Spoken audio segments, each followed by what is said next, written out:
Well, as a writer, you've been a fan all your life. You give a lot of time to fans. You make a point of being part of fandom. You go to conventions a lot.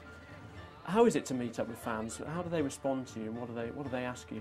Many of them ask the same questions, and you respond to them, and they'll bring pictures of their dogs that you named after the characters, or sometimes they'll bring pictures of their children or the actual children themselves that they've named after your characters.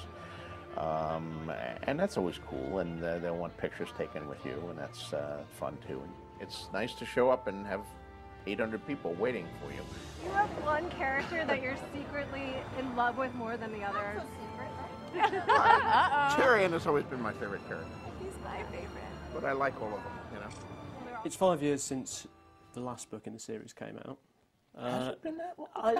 It feels like no time to me. I understand you get messages from fans keen to see the next book. We've had spoof campaign posters in the UK with David Cameron making its release a campaign pledge. You've been exposed to some pretty savage criticism at times. Yes. How does that feel, and how do you react to it, I guess? When the first few started cropping up on my blog, and some of them in emails to me, I would answer the emails, or I would post a message to the blog just trying to explain, you know, saying, well, you know, it's taking longer than I thought, I'm working on it, sorry about that, you know, and I kind of thought that would handle it, but it didn't. It was like throwing gasoline on the fire. It's people started rejecting my explanations, and the attacks, if anything, got worse and more numerous. And there's still part of me that finds it baffling.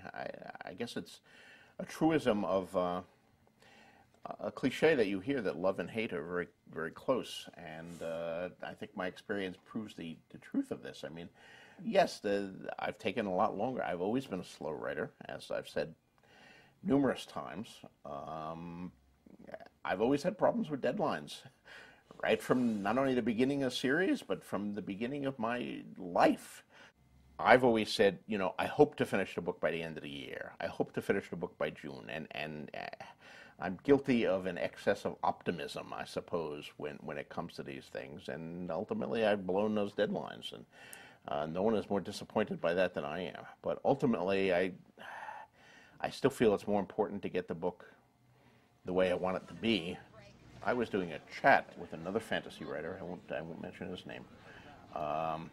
And we're chatting. The fans are asking us questions, and we're chatting. And someone asked me where I was with the book. And I said, well, I've got like 1,400 pages in manuscript, but I'm not anywhere close to the end. So I don't know how soon I can wrap it up, because I still have all these things to resolve. And yes, I'm close to the end on some characters, but other characters, I still got like 3/4 of their stories to write for this book.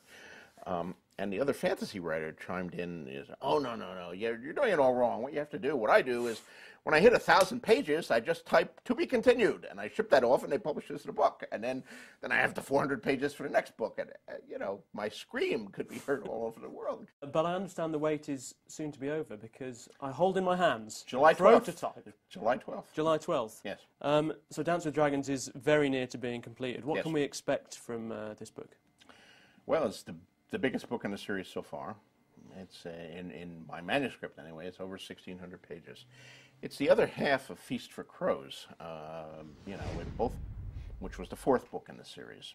What I ultimately did with Feast for Crows is I divided the characters, and I told a complete story about half the characters. And this is the story about the other half of the characters taking place simultaneously, including Tyrion Lannister, Jon Snow, Daenerys Targaryen, and various other people.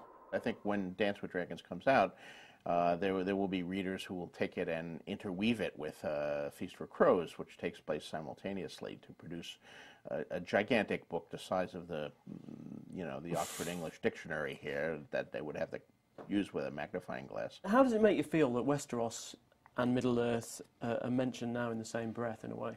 Oh, I'm very flattered by that.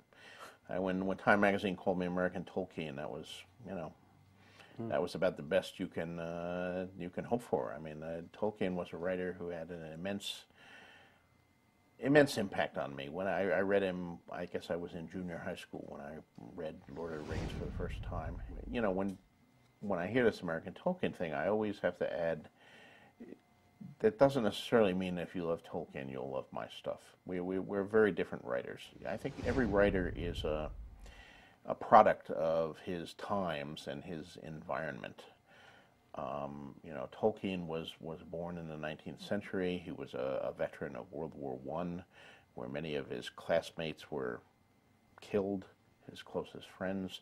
He was an Oxford Don. I am a baby boomer, born in 1948 into a working class family in Bayonne, New Jersey. My father was a longshoreman, you know. I was the first person in my family to go to college. The war that shaped me was not World War I, but was Vietnam, and I was not a veteran of it. I was, in fact, a conscientious objector and part of the anti-war movement. So, you know, my political attitudes and my attitudes towards war and all that are very different. My class attitudes than Tolkien's, and I think that's all reflects in the work. I'm not writing about Vietnam. I'm not writing about anything like that in my books. I'm writing a fantasy, but still, the experiences that we have, the key events in our lives, inevitably affect what we write. They define who we are, and what we put on paper is a reflection of who we are. So, to call me the American Tolkien is immensely flattering to me, and I couldn't be in better company, but we're not the same. George R. R. Martin, thank you very much. It's been great to talk to you. Joe, great. It's great talking to you. Take care. What do you know about fear? Fear is for the winter, when the snows fall 100 feet deep.